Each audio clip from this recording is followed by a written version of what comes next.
بسم اللہ الرحمن الرحیم۔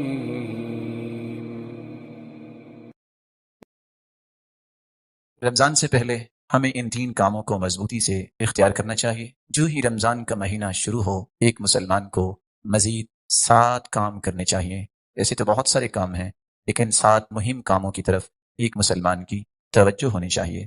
سب سے پہلا کام جو رسول اللہ صلی اللہ علیہ وآلہ وسلم نے صحابہ کرام کو سکھایا اور صحابہ کرام کو سمجھایا اور اس کی روشنی میں انہوں نے اپنی زندگی گزاری، من صام رمضان ایمانا واحتسابا غفر له ما تقدم من ذنبه، اور دوسری روایت کے الفاظ ہیں من قام رمضان ایمانا واحتسابا غفر له ما تقدم من ذنبه۔ جو شخص روزہ رکھتا ہے اور پھر قیام کرتا ہے، دونوں الگ روایتیں ہیں، روزہ رکھنے والا اور قیام کرنے والا، اس کا مقصد یہ ہو ایمانا واحتسابا، وہ اللہ پر ایمان لاتے ہوئے کہ یہ روزہ رکھنا یہ اسلام کے ارکان میں سے ہے، فرض ہے، وہ اس نیت سے روزہ رکھتا ہے، یہ عبادت ہے اور اللہ تعالیٰ نے مجھ پہ یہ فرض کیا ہے، واحتسابا، اور اجر کی امید سے یہ کام کرتا ہے، خواہ وہ روزہ رکھے یا وہ قیام کرتا ہے، غفر له ما تقدم من ذنبی، اللہ تعالیٰ اس کے پچھلے تمام گناہوں کو معاف کر دیتے ہیں۔ اور یہاں ایک بات کا اضافہ میں کیے دیتا ہوں، دنیا کے اندر جتنے بھی انسان نیک اعمال کرتا ہے اس کا اجر احادیث میں آ گیا ہے، اس کا یہ اجر ہے، اس کا یہ اجر ہے، لیکن 3 ایسے کام ہیں جس کے اجر کی لیمیٹیشنز شریعت نے بیان نہیں کی۔ ان میں سب سے پہلا روزہ ہے۔ رسول اللہ صلی اللہ علیہ وسلم نے فرمایا، حدیث قدسی ہے، الصوم لی وانا اجزی بہ، روزہ میرے لیے ہے تو اس کا بدلہ میں ہی قیامت کو دوں گا۔ دنیا میں اس کا اجر بیان نہیں کیا گیا، اللہ تعالیٰ کتنا دیں گے ہماری عقل وہاں تک سفر نہیں کر سکتی۔ اسی طرح دوسری جگہ فرمایا فمن عفا واصلح فاجرہ علی اللہ، جو شخص کسی کو معاف کر دیتا ہے اور اصلاح کرتا ہے، ایسے انسان کا اجر بھی اللہ پر ہے، وہ کتنا دیں گے؟ اللہ اپنی عظمتوں اور شانوں کے مطابق دیں گے۔ مثال سے ایک بات سمجھاؤں گا، اور مثال اللہ کے لیے ممکن نہیں ہے، فلا تضربوا للہ الامثال، اللہ کے لیے کوئی مثال بیان نہ کرو، لیکن انسان قریب الفہم جو ہے ہر چیز کو سمجھنا چاہتا ہے کہ جو میری سمجھ میں آئے۔ حاتم طائی کے پاس ایک شخص کھانا لینے آیا، اس نے 10 بوریاں اٹھا دی، کہا آپ نے 10 بوریاں اٹھوا دی ہیں، مجھے تو ایک وقت کا کھانا چاہیے تھا۔ کہا تو نے اپنی ضرورت کے مطابق مانگا، میں نے اپنی استطاعت کے مطابق دے دیا، اگر میرا رب اپنی عظمتوں اور شانوں کے مطابق انعام دے گا تو وہ کتنا ہوگا؟ تو فمن عفا واصلح فاجرہ علی اللہ، جو شخص معاف کرتا ہے اور اصلاح کا کام کرتا ہے اس کا اجر بھی ان لمیٹڈ ہے۔ اور تیسرا پہلو جس کا پیمانہ بیان نہیں کیا گیا وہ کیا ہے؟ نون والقلم وما يسطرون ما انت بنعمت ربك بمجنون وان لك لاجرا غیر ممنون۔ اے میرے محبوب، جب میں کہہ رہا ہوں کہ آپ دیوانے نہیں، ساری دنیا کہے تو پریشانی کیا ہے؟ انک لعلی خلق عظیم، دنیا میں آپ جیسا اخلاق تو کسی کے پاس ہے ہی نہیں، انک لعلی خلق عظیم، آپ تو خلق عظیم پر فائز ہیں۔ درمیان والی آیت کیا ہے؟ وان لک لاجرا غیر ممنون، لوگوں کے طعنے سننا، لوگوں کے مذاق سہنا، لوگوں کی تکلیفیں برداشت کرنا، اس کا اتنا اجر ہے ان لمیٹڈ۔ تو روزہ، معاف کرنا، اصلاح کرنا اور لوگوں کے تکلیفوں کو برداشت کرنا، صبر کرنا، یہ اتنا بڑا عمل ہے کہ اس کا میزان و مقیاس دنیا میں بیان نہیں ہوا۔ اس کا اجر اللہ ہی دیں گے، کتنا دیں گے؟ جو اس کی شان اور عظمت کے لائق ہے۔ تو رمضان میں سب سے پہلا کام روزہ رکھنا اور پھر قیام کرنا۔ دوسرا کام جو رمضان المبارک میں سلف صالحین کیا کرتے تھے، كان السلف اذا صاموا جلسوا في المسجد، سلف صالحین جب روزہ رکھتے تو زیادہ وقت مسجد میں گزارتے، وَأَقْبَلُوا عَلَى تِلَاوَةِ الْقُرْآنِ، اور قرآن مجید کی تلاوت کرتے۔ اور یہ دوسرا کام ہے کثرت تلاوت القرآن، یہ شہر القرآن ہے، یہ مہینہ قرآن کا مہینہ ہے۔ سلف صالحین، صحابہ، تابعین، تبع الاتباع، ان کا کام کیا تھا؟ روزہ رکھنے کے بعد مسجد میں زیادہ وقت گزارتے اور قرآن مجید کی تلاوت کرتے، اور کیا کہتے؟ وَقَالُوا نَحْفَظُ صَوْبَنَا وَلَا نَغْتَابُ أَحَدًا، اس طرح ہی ہم اپنے روزے کی حفاظت کر سکتے ہیں اور غیبتوں سے بچ سکتے ہیں۔ تو دوسرا کام جس سے ہم رمضان سے فائدہ حاصل کر سکیں گے، ہم قرآن مجید کی کثرت سے تلاوت کریں۔ كان الزهري اذا دخل رمضان قال فانما هو تلاوة القرآن واطعام الطعام، جب رمضان کا مہینہ ہوتا امام بخاری رحمۃ اللہ علیہ کے استاد امام زہری کہا کرتے بس حدیث اب نہیں پڑھوں گا، یہ قرآن کا مہینہ ہے، مجھے قرآن پڑھنے تھا۔ امام مالک بہت بڑے محدث، لیکن امام مالک رحمۃ اللہ علیہ کا طریقہ کیا تھا؟ كان مالك اذا دخل رمضان يفر من قراءة الحديث ومجالسة اهل العلم واقبل على تلاوة القرآن من المصحف، رمضان المبارک شروع ہوتا حدیث بند کر دیتے، کہتے یہ مہینہ شہر القرآن ہے، لوگوں کے پاس بیٹھنا، خواہ اہل علم تھے وہ بھاگتے تھے، کہتے تھے اس مہینے میں کام ہی ایک ہے، قرآن کھول کے بیٹھ جاؤ اور اپنے رب سے ہم کلام ہوئی۔ تو قرآن مجید کی تلاوت یہ وہ عمل ہے جو رمضان المبارک میں ہمیں کثرت سے کرنا چاہیے۔ اس لیے سفیان ثوری رحمۃ اللہ علیہ کے بارے میں راوی بیان کرتے ہیں، کان اذا دخل رمضان، جب رمضان میں داخل ہوتے، ترک جمیع العبادہ، ساری عبادتیں ایک طرف ہوتی، وہ کیا کرتے؟ واقبل علی قراءۃ القرآن، اور اپنی پوری توجہ قرآن مجید کی تلاوت میں لگاتے۔ یہی وجہ ہے کان الاسود یقرأ القرآن فی کل لیلتین من رمضان، اسود ہر 2 راتوں میں ایک قرآن مجید کو ختم کیا کرتے تھے۔ رسول اللہ صلی اللہ علیہ وسلم کی 6 سے 7 روایتوں کو اگر جمع کیا جائے تو صحابی نے جب آ کے سوال کیا اللہ کے رسول میں قرآن کتنے دن میں ختم کروں؟ آپ نے فرمایا اقرأہ فی 40، 40 دن میں۔ یہ پہلی رہنمائی، عام دنوں میں 40 دن میں ایک مسلمان کو قرآن ختم کرنا چاہیے۔ فرمایا میرے پاس اور طاقت ہے، فرمایا اقرأہ فی 30، چلو ایک مہینے میں ختم کر لو۔ کہا میری تو اور طاقت ہے، قال اقرأہ فی 25، 25 دنوں میں۔ پھر آئے کہا میرے پاس اور طاقت ہے، فرمایا اقرأہ فی 20، 20 دن میں ختم کر لو۔ کہا میری تو اور طاقت ہے، فرمایا اقرأہ فی 15، آپ 15 دن میں ختم کر لو۔ چھٹی مرتبہ پھر پوچھا، آپ نے فرمایا اقرأہ فی 10، 10 دن میں ختم کر لو۔ 7ویں مرتبہ پھر پوچھا، اللہ نے اور طاقت دی ہے، فرمایا اقرأہ فی 70، آپ 7 دنوں میں ختم کرو۔ پھر سوال کیا، اللہ نے طاقت دی میں اور پڑھنا چاہتا ہوں، فرمایا اقرأہ فی 30، 3 دن میں پڑھ لو۔ اور ساتھ ایک بات کا اضافہ کر دیا، جو 3 دن سے کم میں قرآن پڑھتا ہے لا یفقہ، وہ سمجھتا نہیں ہے، پڑھ تو لیتا ہے لیکن سمجھتا نہیں۔ سلف صالحین 3 دن سے کم میں بھی ختم کرتے تھے۔ اب وہ کیوں کرتے تھے؟ وہ اہل زبان تھے، وہ سمجھتے تھے اور ختم کر لیتے۔ امام بخاری کو دیکھیے، سیدنا عثمان رضی اللہ تعالیٰ عنہ کو دیکھیے، وہ ایک رات میں قرآن مجید ختم کر لیتے۔ دور نہ جائیے، یہ بہت بڑے لوگوں کی میں نے بات کر دی۔ پاکستان کی سرزمین پہ ایک شخص پیدا ہوا جس کا نام تھا حافظ محمد گوندلوی رحمۃ اللہ علیہ، اور آپ جانتے ہوں گے کہ ارض پاکستان میں ایسا بہادر خطیب کوئی نہیں پیدا ہوا جس کو علامہ احسان الہی ظہیر کے نام سے یاد کیا جاتا ہے رحمہ اللہ رحمۃ واسعہ۔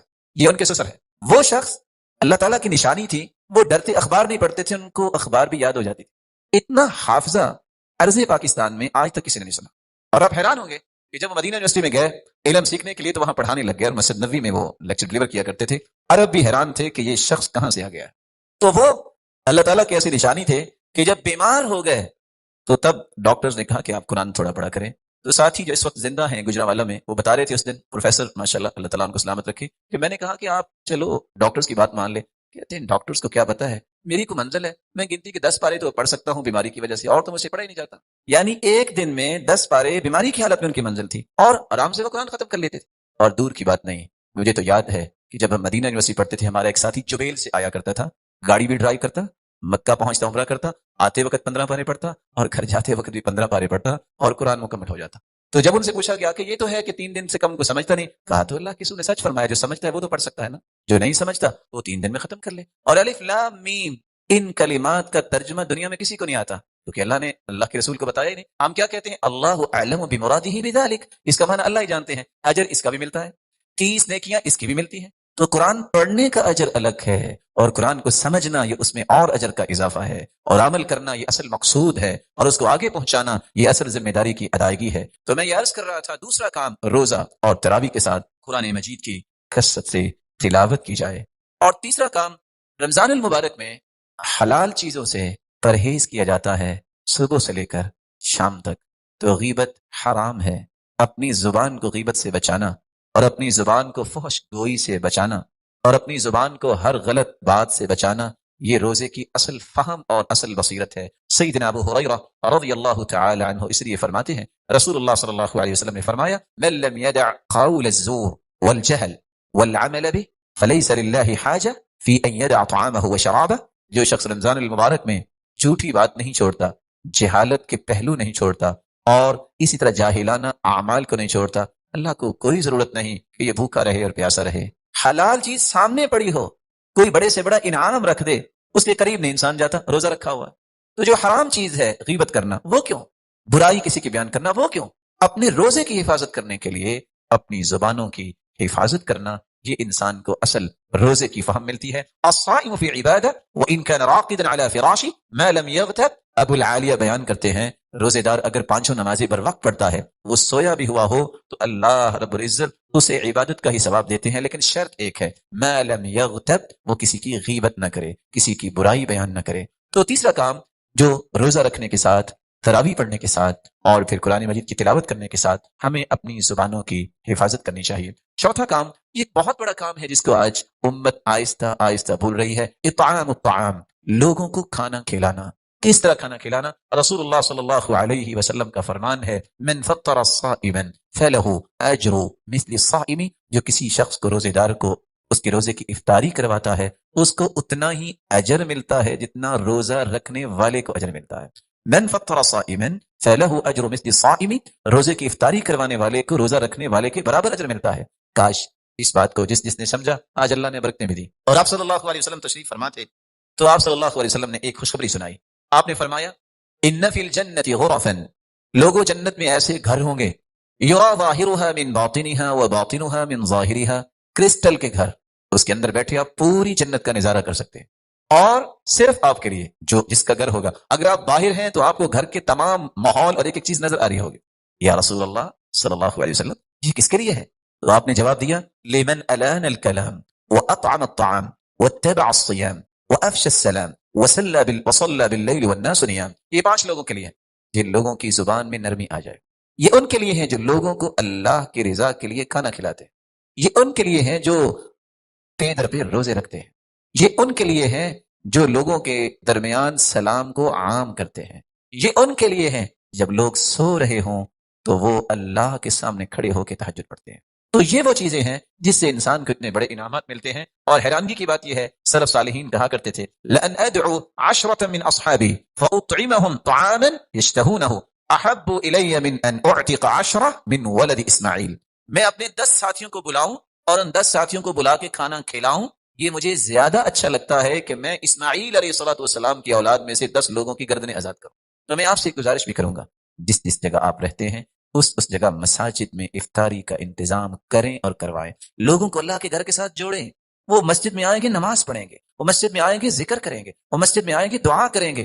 اللہ کے ساتھ تعلق جوڑنے والا وہ اللہ کے ہاں کتنا پیارا ہے۔ آپ سوچ سکتے ہیں اسماعیل علیہ الصلوۃ والسلام کی اولاد میں سے 10 لوگوں کی گردنیں آزاد کرنا کتنا بڑا کام، اور کیا کہہ رہے ہیں سلف، 10 لوگوں کو میں کھانا کھلا دوں مجھے اس سے زیادہ پیارا ہے۔ اور اگر ایک شخص مسجد میں آ جاتا ہے یا آپ کے گھر آ جاتا ہے اور وہ بچہ ہے، اس نے روزہ نہیں بھی رکھا، آپ اس کو ڈانٹیے مت۔ ہو سکتا ہے ایک شخص جو روزہ نہیں رکھا اس کو پتہ نہیں، آپ کی اس دعوت اور اس حلال لقمے کی وجہ سے اللہ تعالیٰ اس کو پوری زندگی کے لیے روزوں کا پابند بنا دے۔ ڈانٹیے مت، یہ لقمہ جو ہے یہ لقمہ معمولی نہیں۔ صحیح بخاری کی روایت کے مطابق اگر کتے کو پانی پلانے والی وہ بنی اسرائیل کی بدکار عورت کے سارے گناہ معاف ہو سکتے ہیں اور وہ جنت جا سکتی ہے، تو کسی مسلمان کو ایک لقمہ کھلانا، اس سے اللہ تعالیٰ مسلمان کو جنت نہیں دیں گے؟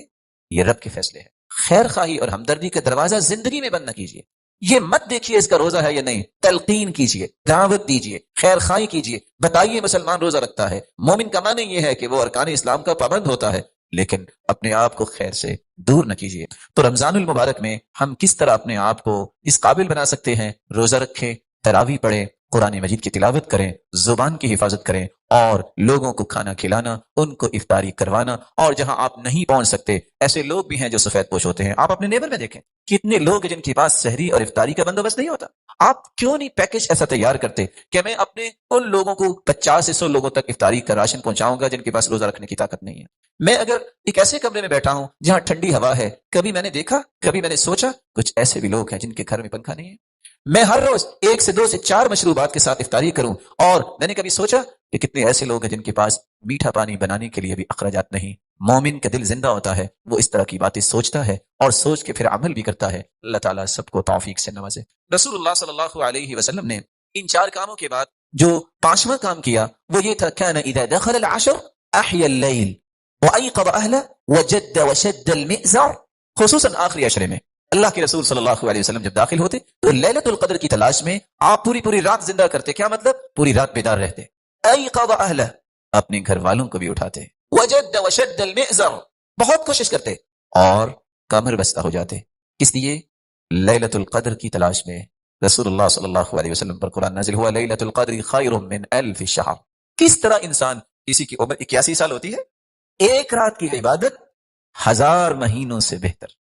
اس لیے اس رات کی تلاش میں آخری عشرہ انسان کو اللہ کے لیے اس طرح گزارنا چاہیے کہ وہ رات کو قرآن پڑھے، رات کو دعا کرے، اللہ رب العزت کے سامنے گر گڑائے. اور حدیث آپ نے سنی ہوئی ہے، جس کی زندگی میں رمضان آیا پھر اس نے معافی نہیں مانگی، گناہ نہیں بخشوا لیے، وہ جہنم میں گہرا گر جائے. اللہ کے رسول صلی اللہ علیہ وسلم نے اس پہ آمین کہا. اور چھٹا وہ کام جو انسان کو رمضان میں خصوصاً کرنا چاہیے، الدعاء، دعا کرنا. اور لوگوں کے ہاں یہ جو تصور ہے اس کو ختم کیجئے کہ صرف افطاری کے وقت دعا قبول ہوتی ہے، پہلے نہیں ہوتی. یہی وجہ ہے سارا دن وہ دعا کرتے ہی نہیں ہیں. کہتے ہیں جب افطاری کا وقت ہوگا تو ہاتھ اٹھائیے. رسول اللہ صلی اللہ علیہ وسلم نے یہ نہیں کہا. اللہ کے رسول نے کیا فرمایا؟ ثلاث دعوات یستجاب لهن لا شک فیہن، 3 دعائیں قبول ہوتی ہیں جن کی قبولیت میں کوئی شک نہیں. دعوت الصائم، روزے دار کی دعا. روزہ کب سے شروع ہوتا ہے؟ فجر سے. کب ختم ہوتا ہے؟ جب افطاری ہوتی ہے. سارا دن دعا کا موقع ہے. اس کو افطاری کے ساتھ صرف خاص نہ کیجیے، اس وقت بھی مانگیے، منع نہیں ہے، لیکن صبح سے لے کے جب سے آپ کا روزہ شروع ہوا افطار تک آپ کی دعا رد نہیں ہوگی. ودعوت المسافر، اور مسافر کی دعا رد نہیں ہوتی. ودعوت الوالد لولدی، جب باپ اور ماں اپنی اولاد کے لیے دعا کرتے ہیں اللہ اس کو رد نہیں کرتے. اس لیے کثرت سے دعا کیجیے اور ان شکوک و شبہات سے اپنے آپ کو دور کیجیے. بس جی پتہ نہیں ہماری تو دعا قبول ہوگی کہ نہیں ہوگی. واقعتاً میری بات کا غصہ نہ کیجیے گا، نہیں ہوگی. کیوں؟ آپ نے خود کہہ دیا نہیں ہوگی. اللہ رب العزت کیا فرماتے ہیں؟ انا عند ظن عبدی بی ان خیرا فخیر وان شرا فشر. میں تو اپنے بندے کے گمان کے مطابق فیصلہ کرتا ہوں، اور میرے بارے میں اچھا گمان کرے تو میں اچھا فیصلہ کرتا ہوں، اگر وہ بدزن ہو جائے تو اپنی بدزنی کا خود ہی خمیازہ بھگتتا ہے. آپ سوچ سکتے ہیں حدیث کیا کہتی ہے؟ انا مع عبدی اذا ذکرنی وتحرکت بی شفتا. میں اپنے بندے کے ساتھ ہوتا ہوں، اپنے علم اور قدرت اور رحمت کے ساتھ. میرے بندے کے ہونٹ جب حرکت کرتے ہیں تو میری رحمت پہلے نازل ہو چکی ہوتی ہے. رب کے بارے میں بدزنی نہ کیجیے. اور حدیث یہ کہتی ہے ادعوا اللہ وانتم موقنون بالاجابہ. دعا اس نظریے سے کرو یقین کے ساتھ، موقنون بالاجابہ، اللہ ضرور قبول فرمائیں گے. اس لیے سیدنا عمر رضی اللہ تعالی عنہ کہا کرتے تھے مجھے آج تک قبولیت کا خوف نہیں ہوا. کیوں؟ جب تک اللہ مجھے دعا کی توفیق دیتے رہیں گے میں کہتا ہوں یہ توفیق نہ چھن جائے. اللہ دعا کی توفیق دیتے ہی اس کو ہے جس کی قبول کرنی ہو. اور کبھی نہ سوچئے میری تو نہیں سنیں گے، اللہ اس کے سنیں گے. آپ سوچ سکتے ہیں اللہ شیطان سے کوئی برا ہے دنیا میں؟ اللہ نے تو شیطان کی بھی سنی. ربی انظرنی الی یوم یبعثون، اے اللہ مجھے قیامت تک مہلت دے دے. قال فانک من المنظرین، جاؤ شیطان تجھے مہلت دی. کوئی شیطان سے برا ہے؟ اللہ نے تو شیطان کی بھی سن لی. لیکن شرط یہ ہے ما من مسلم يدعو بدعوة ليس فيها اسم ولا قطيعة رحم إلا أعطاه الله بها إحدى ثلاث، إما أن يعجل له دعوته وإما أن يدخرها له في الآخرة وإما أن يصرف عنه من السوء مثلها. جب بندہ دعا کرے گناہ کی دعا نہ کرے، قطع رحمی کی دعا نہ کرے. یہ نہیں دعا آپ کو کرنی چاہیے یا اللہ مجھے طاقت دے، یہ جو فلاں میرے رشتہ دار ہیں ان کو تو میں سبق سکھاؤں. ایسی دعا نہ کیجیے. یہ دعا کیجیے یا اللہ ان کو ہدایت دے دے. یہ دعا نہ کیجیے اچھا ذرا مجھے نوکری مل لینے دے، پھر دیکھوں گا یہ کیسے میرے گھر آتے ہیں، ابھی تو میں مجبور ہوں لوگ آ جاتے ہیں. نہیں، قطع رحمی کی دعا نہ کیجیے. اگر یہ 2 دعائیں نہیں تو پھر دعاؤں کو جو اللہ کے سامنے پیش کرتا ہے اس کو 3 چیزوں میں سے ایک چیز اللہ ضرور عطا کر دیتے ہیں. اما، پہلی چیز ان يعجل له دعوته، اللہ فوراً قبول کر لیتے. واما ان يدخرها له في الاخره، اللہ قیامت کے لیے ذخیرہ کر لیتے ہیں. قیامت کا ایک پہاڑ آ رہا ہوگا، نام اعمال میں آ گیا یا ربی ما هذا، اللہ یہ کیا؟ میں نے تو ایسا عمل نہیں کیا. اللہ فرمائیں کہ یہ تیری دعا ہے جس کو ذخیرہ کیا ہوا ہے. اور تیسرا واما ان يصرف عنه من السوء مثلها، یا اللہ اس دعا کی وجہ سے انسان سے بلاؤں کو ٹال دیتے ہیں. ان 3 چیزوں میں سے ایک چیز انسان کو ضرور ملتی ہے. اس لیے ان مبارک لمحات میں کثرت سے دعا کریں. اگر آپ سمجھتے ہیں آپ کے پاس سب کچھ ہے، والدین کے لیے دعا کریں، اپنی اولاد کے لیے دعا کریں، اپنے بہن بھائیوں کے لیے دعا کریں، اپنے رشتہ داروں کے لیے دعا کریں، اور اپنے معاشرے کے لیے دعا کریں، اور اپنی قوم و ملت کے لیے دعا کریں، اپنے وطن کے لیے دعا کریں. اللہ تعالیٰ اس ملک کو امن کا گہوارہ بنائے، توحید اور سنت کا بول بالا ہو، لڑائی اور فساد کی بجائے احترام اور محبت کی فضا ہو، ہر ایک کی عزت محفوظ ہو، ہر ایک کا مال محفوظ ہو، اور ہر ایک کی جان محفوظ ہو. ایک مسلمان کی ذمہ داری ہے کہ وہ اس طرح کی دعائیں نہ بھولے. 7واں کام جو انسان کو رمضان المبارک میں کرنا چاہیے، جو رسول اللہ صلی اللہ علیہ وسلم کی سنت ہے، وہ ہے صدقہ کرنا. کان النبی صلی اللہ علیہ وسلم اجود الناس وکان اجود ما یکون فی رمضان. آپ صلی اللہ علیہ وسلم بہت سخاوت کرنے والے تھے، لیکن رمضان المبارک میں تو اس طرح سخاوت کرتے کہ ریح المرسلہ، جس طرح تند و تیز ہوائیں آتی ہیں اس طرح آپ کی سخاوت معاشرے میں پھیلتی نظر آتی تھی. سخاوت کیجئے اور صدقے کا معنی سمجھیے. صدقہ یہ صدق سے ہے، اور صدقہ وہی کرتا ہے جو اپنے ایمان میں سچا ہوتا ہے. اور لفظ بھی حدیث کے یہ ہے والصدقۃ برہان، صدقہ انسان کے سچے ایمان کی دلیل ہے. اور صدقہ صرف مال کا نہیں، مفہوم سمجھیے اسلام نے جو پیش کیا ہے. کون کون سی چیز صدقہ بن سکتی ہے اس سارے پہلوؤں کو سمجھنا چاہیے. رسول اللہ صلی اللہ علیہ وسلم تمام قسم کا صدقہ کرتے، آپ مال کا بھی صدقہ کرتے. اور کیسے؟ کریح المرسلہ. صحابہ کرام اور سلف کا یہ طریقہ تھا، جتنا رمضان میں خرچ کرتے اتنا کبھی بھی خرچ نہ کرتے. کیوں؟ نیکی کا اضافہ ہوتا ہے، یہ تقرب الہی کا موسم ہے. اس لیے رمضان میں بخل نہ کیجیے. صدقے کے بارے میں گنتی کی 3 چیزیں. پوری کائنات کی صداقت جمع ہو جائے. کیا رسول اللہ صلی اللہ علیہ وسلم کی ایک بات کی صداقت کا مقابلہ ہو سکتا ہے؟ نہیں ہو سکتا. تو پھر اگر اللہ کے رسول صلی اللہ علیہ وسلم کسی بات پہ قسم اٹھا لیں وہ بات رہ گئی. آپ نے قسم اٹھائی ثلاث اقسم علیہن. لوگوں میں 3 چیزوں پہ قسم اٹھاتا ہوں. پہلی چیز ما نقصت صدقۃ من مال. میں قسم اٹھاتا ہوں جو شخص صدقہ کرتا ہے اللہ کی قسم اس کا مال کم نہیں ہوتا بڑھتا ہے. شک کی گنجائش ہے. دوسری بات میں اس بات کی قسم اٹھاتا ہوں وَمَا تَوَاضَعَ عَبْدٌ لِلَّهِ إِلَّا رَفَعَهُ اللَّهُ. اور دوسری روایت کے الفاظ یہ بھی ہے وَلَا عَفَا رَجُلٌ عَنْ مَظْلَمَةٍ ظُلِمَهَا إِلَّا زَادَهُ اللَّهُ عِزًّا. اللہ کی قسم جس کے ساتھ زیادتی ہو اگر وہ معاف کر دے. اور دوسرے لفظ اگر کوئی تواضع اختیار کرے تو وہ گرتا نہیں اللہ اسے اور عزتوں سے نوازتے ہیں. تیسری بات وَلَا فَتَحَ رَجُلٌ عَلَى نَفْسِهِ بَابَ مَسْأَلَةٍ إِلَّا فَتَحَ اللَّهُ عَلَيْهِ بَابَ فَقْرٍ. جو کشکول گدائی لوگوں کے سامنے کرتا ہے اپنی ضروریات کا رخ اللہ کی طرف نہیں کرتا اللہ کی قسم اللہ اس پہ فقیری کے اور دروازے کھول دیتے ہیں. ایک بات یاد رکھنے والی ہے جس شخص کے ذہن میں یہ بات ہے کہ صدقہ کرنے سے مال ختم ہوگا اس حدیث کی روشنی میں اللہ کے رسول نے قسم اٹھائی ہے اس کا مال کم نہیں ہوتا زیادہ ہوتا ہے. دوسری بات دنیا میں اگر مقابلہ ہو تو کون جیتتا ہے؟ جس کے پاس مال زیادہ ہے. ایسا ہی ہے. اگر اللہ رب العزت فرمائے میرے بندے آؤ مجھ سے مقابلہ کرو انفق علیک تو میری راہ میں خرچ کرو میں تجھ پہ خرچ کروں گا. کون جیتے گا؟ جواب دیجیے.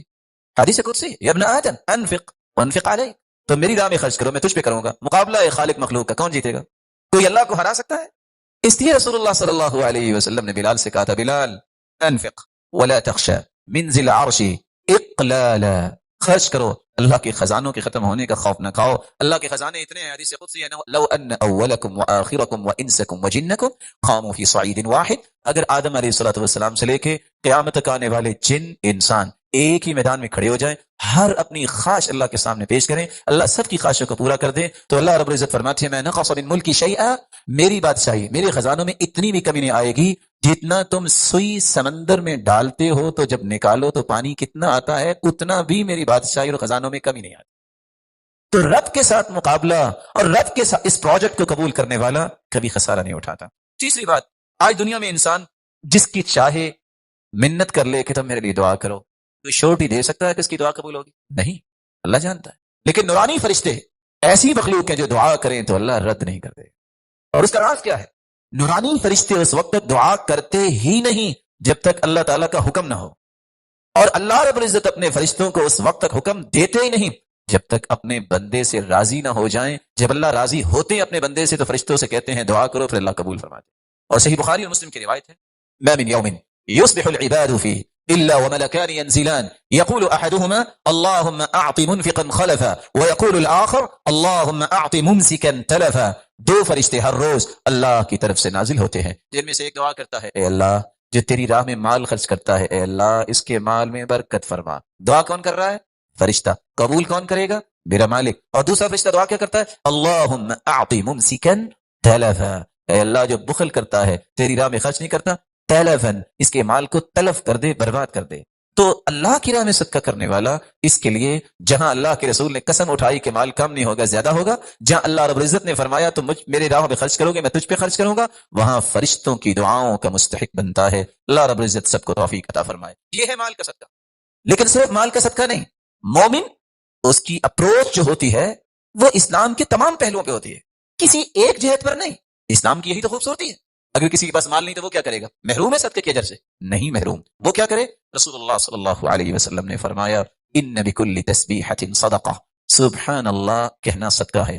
بکل تکبیرۃ صدقہ اللہ اکبر کہنا صدقہ ہے. بکل تحمیدۃ صدقہ الحمدللہ کہنا صدقہ ہے. بکل تہلیلۃ صدقہ لا الہ الا اللہ کہنا صدقہ ہے. امر بالمعروف صدقہ نیکی کا حکم کرنا صدقہ ہے. نہی عن المنکر صدقہ برائی سے منع کرنا صدقہ ہے. فی بضع احدکم صدقہ بیوی کے حقوق کو پورا کرنا صدقہ ہے. سیدنا ابو ذر رضی اللہ تعالی عنہ کی یہ روایت. اور دوسری روایت کے الفاظ ہیں واستغفر اللہ استغفر اللہ کہنا صدقہ ہے. یعزل الشوک عن طریق الناس والعظم والحجر راستے سے پتھر ہڈی اور کانٹے اٹھانا، راستہ صاف کرنا، یہ صدقہ ہے۔ تہدی الاعمى، اندھے کو راستہ دکھانا صدقہ ہے۔ تسمع الاصم والابکم حتى يفقه، گونگے اور بہرے کو اس کی بات سمجھا دینا، اس کی ضرورت سمجھا دینا صدقہ ہے۔ تدل المستدل على حاجة الله قد علمت مكانها، ناواقف کی رہنمائی کرنا صدقہ ہے۔ تسعى بشدة ساقيك الى اللهفان المستغيث، ایسا شخص جو آپ کو مدد کے لیے پکار رہا ہے اس کی طرف دوڑ کے جانا صدقہ ہے۔ اور تیسری روایت کے الفاظ ہیں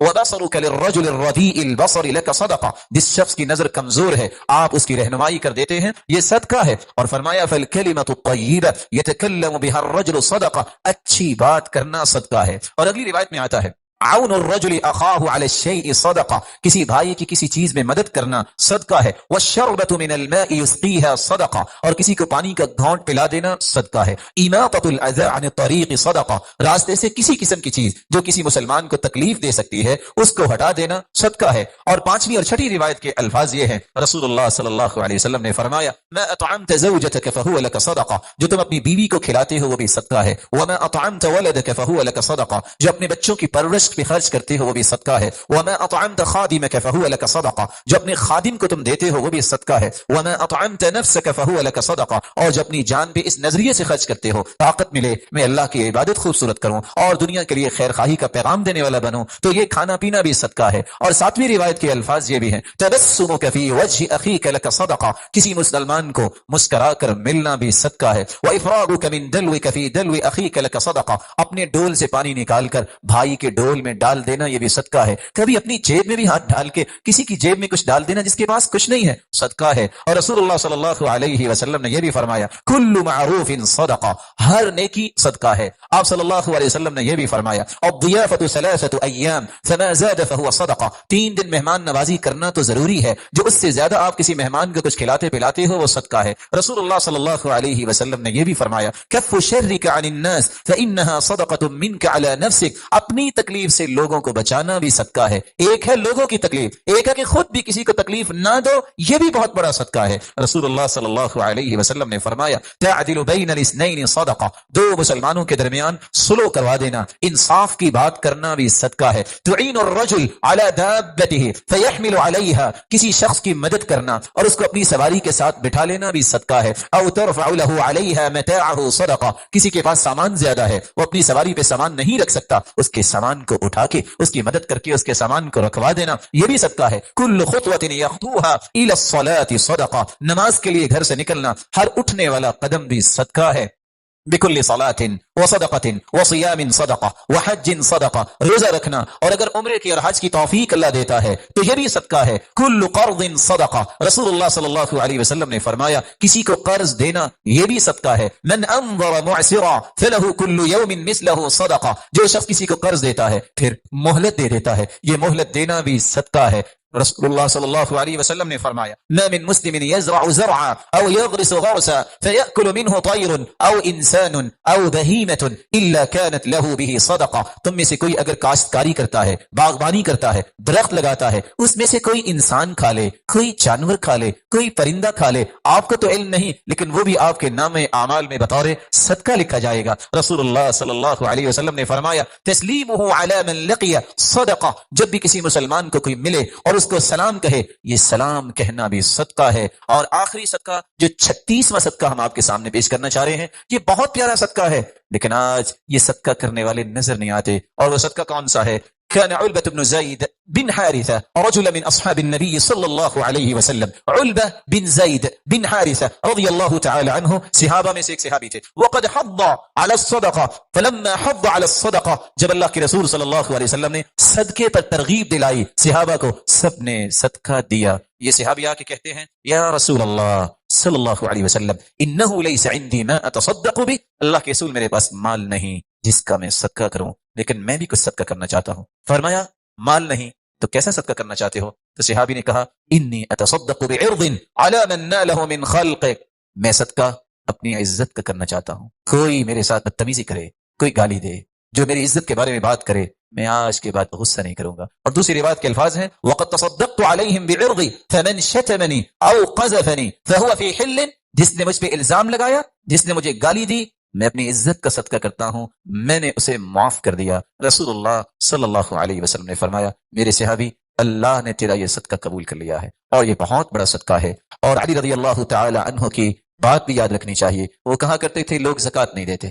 پوچھنے والے نے پوچھا، آپ کیسے کہہ رہے ہیں زکوٰۃ نہیں دیتے؟ لوگ تو زکوٰۃ دیتے ہیں۔ کہتے ہیں لوگ مال کی زکوٰۃ دیتے ہیں، عقل کی زکوٰۃ نہیں دیتے۔ مال کی زکوٰۃ دیتے ہیں اور عقل کی زکوٰۃ نہیں دیتے، کیا مطلب؟ کہا مال کی زکوٰۃ تو مومن دیتا ہی ہے، عقل کی زکوٰۃ یہ ہے کوئی ایسی بات آپ کو کہے جو آپ کو بری لگی، اس کو برداشت کر لینا، یہ عقل کی زکوٰۃ ہے۔ اس سے عقل تیز ہوتی ہے، عقل میں برکت آتی ہے۔ ان تمام قسم کے صدقات کو، یہ موسم مبارک آ رہا ہے، رمضان المبارک کا موسم، ہمیں اختیار کرنا چاہیے۔ میری اللہ رب العزت سے دعا ہے، اللہ تعالیٰ رمضان سے پہلے 3 کام اور رمضان میں ان 7 کاموں کو اچھے طریقے سے سمجھنے اور اس کے مطابق ان مبارک لمحات کو گزارنے کی توفیق عطا فرمائے۔